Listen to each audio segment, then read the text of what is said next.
સદગુરુ મહારાજની જય.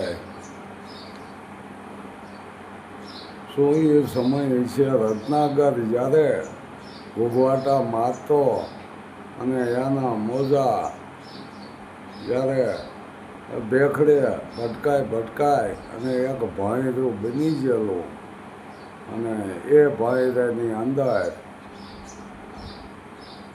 પોતે શિવજીનું સ્થાપન કરી દીધેલું. અહીંયા બધા શિવરાત્રિના ટાઈમે બ્રાહ્મણો પંડિતો ભેગા થાય અને એ ભાઈરાની અંદર કરે આડુના લેપ કરીને બેસી ગયા હોય આડું તાણે અને કોઈ એક પૂજારી બોલી જાય છે કે તું કેમ અહીંયા આવ્યો? કોણ છે? કેદાર. એટલે કેદારિયા કેમ તું અહીંયા આવ્યો? ત્યાં જે ખેતી પડી નથી મૂકી જાતે ખેતી કરે. આ બધા બામણોએ કોળીઓને વાવવા આપી દીધી ખેતી અને તું જાતે મહેનત કરે. તારો દાદા તો જો સારી વળી ગયેલા એના હાથ પગ બાવડાઓ માથે સારી વળી ગયેલી, કપડાને સારી વળી ગયેલી અને એક વાસાર બામણ અહીંયા બેઠેલો બારો નીકળ બારો કે અરે પૂજારી બાપા કે હજે તમે એની મૂળ વાત માથે જ આવ્યા નહીં. ખબર છે મને એની માને રક્તપિત્ત છે. કેમ તો રત્નાકર સાગરનો ભોગ કેમ નથી ચડાવી દેતો તારી માને? હજે હાઈસવીને બેઠો ઘરમાં એ તારા કુટુંબને છોકરાને બધાને ભરખી જાય છે, છેલ્લે ગામને ભરખી જાય છે. એને તું અહીંયા ઘીરે કેમ હંગરીને બેઠો છો? બધા બામણો એને ઠપકો દે. મુહૂર્ત કઢાય મુહૂર્ત. ડોશીના દરિયામાં પધરાવાનું મુહૂર્ત કઢાય કે કેવો સમય છે. અને એ ડોશી ઘીરે તરસા થયેલા એ મને કોઈ લોટો પાણી પાવ, મને બહુ તરસ લાગી છે. ઘીરે કોઈ છે નહીં.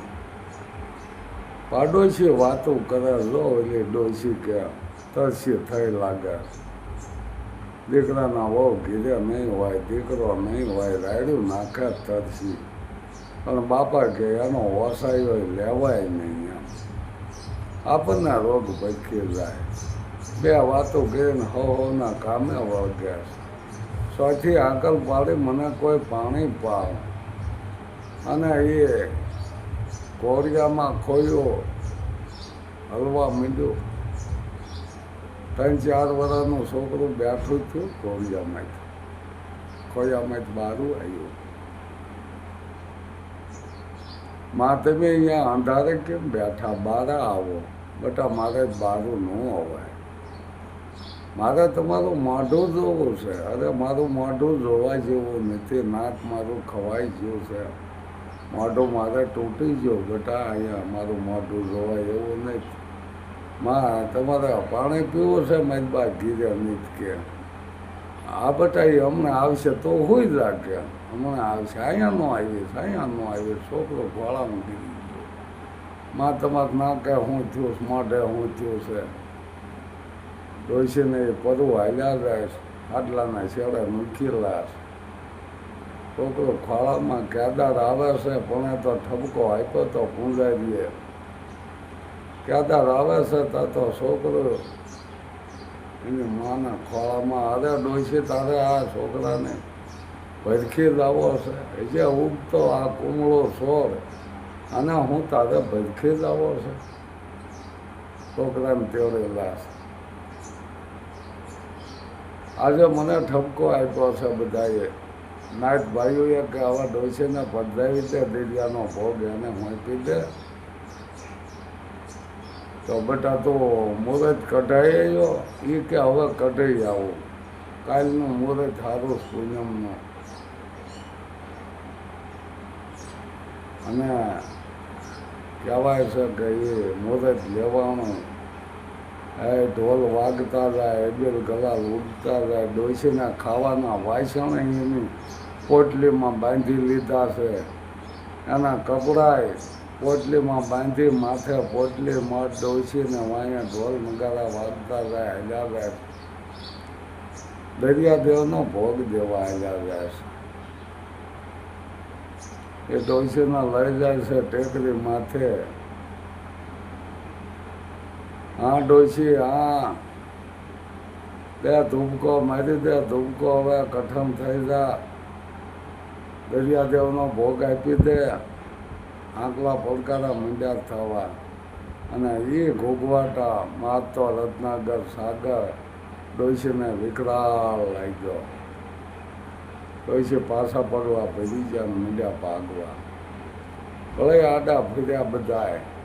અરે ભાગમાં ડોશી અવસર હારો, મુહૂર્ત સારું છે તો શું જેવા આ બધાને ભેગા કર્યા, તારે મરવું નહોતું તો. ભલે પછી ડોશીના દરિયા કાંઠે લઈ જાય ટેકરી માથે, પણ ત્યાં તો એક આમજો ડાફો ભરતો એક જણ આવ્યો. હવે એ રોકાઈ જાઓ, એ ખમી જાઓ, ઘડીક રોકાઈ જાઓ, ખમી જાઓ. આ દેશે પૂંજારી પાળે જાય છે. ભલે કોક કે આ વેગન નાખવા આવતો લાગે, અને ડોશીને ધક્કો આપી દીધો. ડોશી પડી ગયા દરિયામાં. એ ઠેબા ખાતો ખાતો એ આદમી ટેકરી ઉપર આવે છે. આ તો ગામ લોકો વિખાઈ ગયું કે એ દરિયાએ ભોગ લઈ લીધો. ડોશી જાણે હુકલ લાકડું તરતું હોય એમ પાણીમાં તરે છે, અને એ મોજા ઉછળતા, કોઈ મોજા જમીન બાજુ જવા લઈ જાય, કોઈ મોજો વળે પાછું લઈ જાય. આ આદમી બે હાથ જોડીને ઊભો રહે છે કે એ ધરતી માતાની જણાય છે, તમે દરિયાદેવ ધરતીને વાંપી દો. મારા વાલા, તમે ધરતીનો એ ધાન છે, ધરતીને વાંપી દો. એ તમારું જીવ નથી, એ ધરતીના જીવ છે. અને ઓચિંતાનો એ કહેવાય છે કે ઓચિંતાનો ઝપાટો આવ્યો અને ડોશીના કાંઠે સરાઈ દીધા. દરિયા કાંઠે ડોશી સરાઈ ગયા, અને જણ આવી ગયો અહીંયા કાંઠે વેલા માથે ડોશીને હુવાઈ દીધા. ત્યાં તો બીજા 8-10 માણસો આવી ગયા, કોઈ હાથમાં જાંજ, કોઈના હાથમાં પખાર. અરે બાપુ કે તમે અહીંયા વખતે ભાગ્યા કે શું કરું બાપા, મારો ધંધો દેવો શિકારી જેવો. કોઈ સભામાં બેઠો હોય ને કોઈ એના હમાસા દે કે કાળિયાર ખરેખરનો આવી ગયો ફાદરમાં, અને એ શિકારી ઊભો ન રહે એવો મારો ધંધો છે. મને કોઈ જીવ યાદી આવી જાય કે આ જીવને તરસો દો એટલે હું રહી નથી શકતો. હાલો હવે બાપા, કોઈ હારી પછેડી લાવો. ડોશીના પછેડી હોવાડવી, કોઈ ગાડાની વ્યવસ્થા થાય એવું હોય કે રોકાય. અરે બાપા, અહીં હતી ત્યાં ગાડું ક્યાંથી મળે? તો જોડે કરવી લે. બાપા કોઈ હારી પછેડી એક લાવો. લાવો ભાણા પટેલ, તમારી પછેડી લાવો કે. અરે બાપા, મારી પછેડી તૂટી જાય છે, એ ભાર નથી ખમે એવું. કોઈ આવા અવનવા બાના બતાવી અને નીકળી ગયા. એ તો ભેટ પહેલાં વાળતા, ભેટ છોડી જોવાને અને પાછી દીધી. જો હાલો ભાઈ, હવે એક એક શેરો ઉપાડો. તો કોઈએ કીધું કે મારે જરા મળે બોલ્યા છે, કોઈ ઓળે કીધું કે મને પ્યામલા વાળંદે ના પાડે વજન ઉપરવાની, આવા કંઈક બાના બતાવ્યા ત્યાં એકે હાસું કહી દીધો કે બાપા આ ધીરિયાનો ભોગ છે ને તમારે આને બસાવીને શું લેવું છે? મરવા દો ને કે આ કોઈ નહીં કે અહીંયા અડતા આવે, કોઈ અડશે નહીં, અને અમારા ગામમાં રોગ લઈ જવા નથી. તેથી એ આદમીએ કહેશે બે શેડા બાંધી દીધેલા, બે પછેડાના શેડા બાંધ્યાને ખંભામાં ખોઈ, જેમ માતાને કોઈ માતા બાળકને ખોઈ વાળાને ખંભે લઈ લે એમ લઈ લીધો. એ એમના આશ્રમે કહેવાય છે કે પરબે લઈ ગયા. એ કોઈ નહીં પણ દેવીદાસ બાપુ હતા. કેવો સમય છે એ! કોઈ દવા દારૂ ન મળે, એને તો રોગ થાય ને બસ ફેંકી દેવાનું, જંગલમાં નાખ્યા આવે, દરિયાને ભોગ ચડાવી દે, અને ત્યાં ડોશીને લાગી. કહેવાય છે કે સેવા કરે છે, તડકો થઈ ગયો હોય. કોઈ ગામમાંથી કોઈ આણું વળાવી રહ્યા, ગામના પાદર બૈરાના ઢોળા ઉભા છે, બધા વાત કરે છે કે આ દીકરી રડે નહીં, હાય છે જતા ન રડે એવો આ પહેલો દાખલો. માવતરને ખોટું લાગે, નહીતર તો માવતરને સંભાળીને દીકરીઓ રડે કે આજા પહેલો દાખલો, રડે નહીં દીકરી. એ વેલડો હાલ્યું જાય છે, પરબ આવે છે. અમારમાં હોઈ ગયા હોય છે, એમની હા હોય નહીં, ખોળામાં હોઈ ગયા, પ્રેમથી હોઈ જાય, હાવું માથે હાથ ફેરવે. એ લૂં આવતી હતી ને જ્યારે શીતળ સાયા ઠંડો પવન આવ્યો, આંખ ઉગડે જાય અમરમાની. આ તો ગાડું ઊભું રહી ગયેલું હતું ઝાડવાની સાયડીમાં. એ ખેડૂને કે તમે બળદ પાઈ લો ભાઈ, હું જરાક નાહી લઉં અહીંયા વાયે, અને બે માળા કીધી લઉં. અમર માને કે તારે તે બાગ જાવા જીયાય, પછી આપણે ગાડું હાંકીએ. કાંઈ એક જુવાન આવે છે કે અંદર ન જતા, ધૂણે ન જતા. ત્યાં હમણાં દેવીદાસ બાપુએ ગંદકી ફેલાઈ દીધી, રક્તભીતિયા મીંડા ભેગા કરવા. કાલે જ એક બામણની ડોશીને લાયા છે. સારું સારું ઉતાવળ કરો, કોણ આવ્યા છો?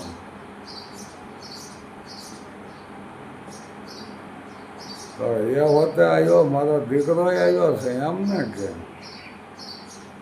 અહીં કેમ નો આવ્યો? કે એમ શરમ થાય છે. આ ચેતવવા આવ્યો છે ને શરમ થાય. બરોબર. આ એના ઢેબરા પુગાડો, અહીંયા જમીન લે, આ ભાતામાં ઢેબરા. ખેડૂએ તો બળદ પાય, શકમક ચેતાવી અને એ શરમના ગોટા કાઢે છે. ને અમરમાં તો એ ડોશી શેષ પાડતા, એ દેવીદાસ બાપુ એના ખવાઈ ગયેલા આંગળા લીમડાના પાણીથી ધોતા, અને એ થોરના ડીમલાની વાડી છે અહીંયા અડતા આવી ગયેલા. એ ડોશી દેખીરો કરે, અરે નહીં દુખવા દઉં માવડે, નહીં દુખવા દઉં. મારો લાલિયો, મારો ગાદારો, અરે મારે તમે સવારેથી લાગવા છે. તમારા ક્યાદારો કાઢી મૂક્યા તોય તમે આજે લાવ્યો ને ક્યાદારો કરો છો. કેમ? હું તમારો ક્યાદારો નથી? હું તમારી સેવા કરીશ. હું તમારા ખોળામાં આળોટું, હું તમારો લાલ્યો ન બની શકું? બટા કે તારી આ ફૂલેલી કાયા અને તું આવા રોગ્યોની સેવા કરે, તને કાંઈ બીક નથી? અરે એમાં આ દેહમાં તો રૂવા રૂવા રોગ ભર્યા છે. તમે રૂવાન હતા તે કેવા હતા? અરે બબે હેલીએ પાણી ભરતી હતી, મને પદમ નહીં કહેતા. હા તેમાં કર પડે ને, એટલે આ દિશા થાય છે દેહની. એટલે દેહથી કોઈને એવો મોહ છૂટી જવો તો મને કોઈ દેહનો મોહ નહીં. માં આમાં તો રૂવે રૂવે રોગ જ ભર્યા છે. અને હું આ રોગીની સેવા કરું છું ને તો મને એમ થાય છે કે હું મારા પાપ ધોવું છું. તમારા રોગ નહીં પણ મારા પાપ ધોવું છું. પણ માં આવો હવારત ન રાખતા એવી વાતો કરે છે.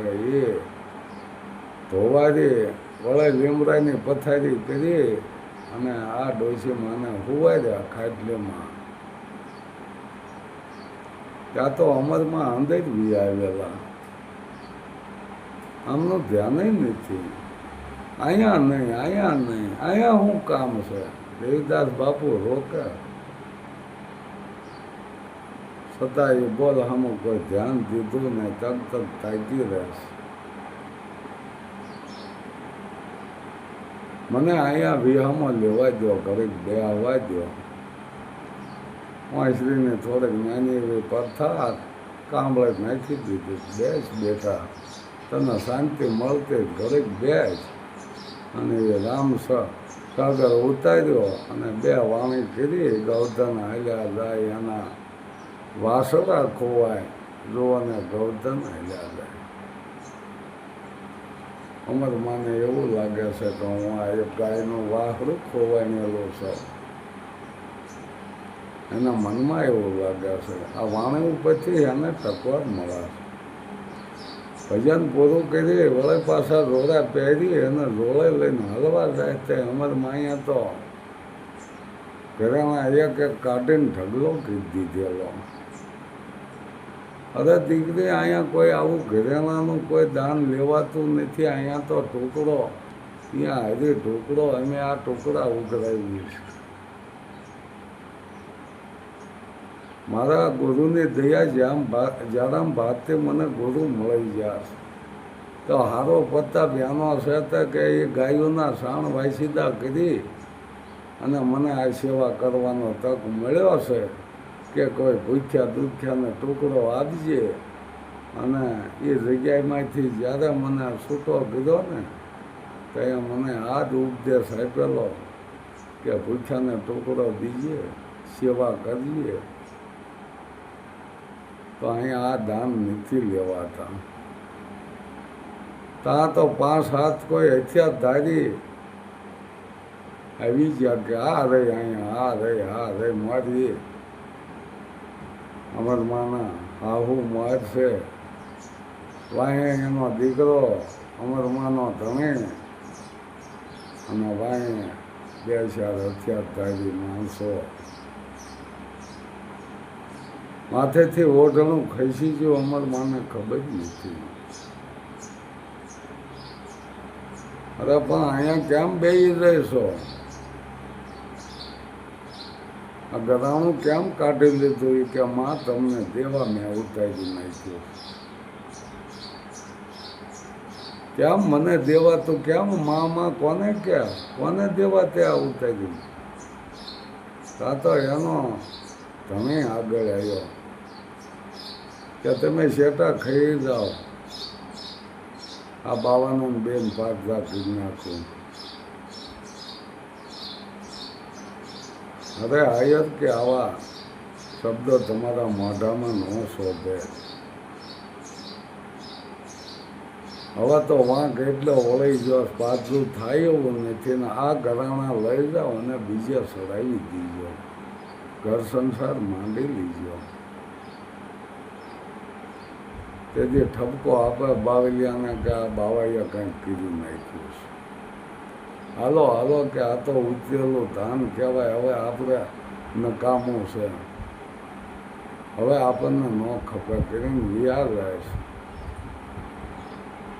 તેથી દેવીદાસ બાપુ ખૂબ સમજાવે અમર માનક બટા હાલે છે, હું એ જે માફી માગીશ ને તને દાદા ઘીરે મૂકવા આવું કે ના બાપુના, હવે મારું હાથ કર, હવે મારે નથી જવું. અરે બટા તને ઘડી ભર આ વેરાગે નથી રોકી રાખી ને કે ના બાપુના, એવું કશું નથી.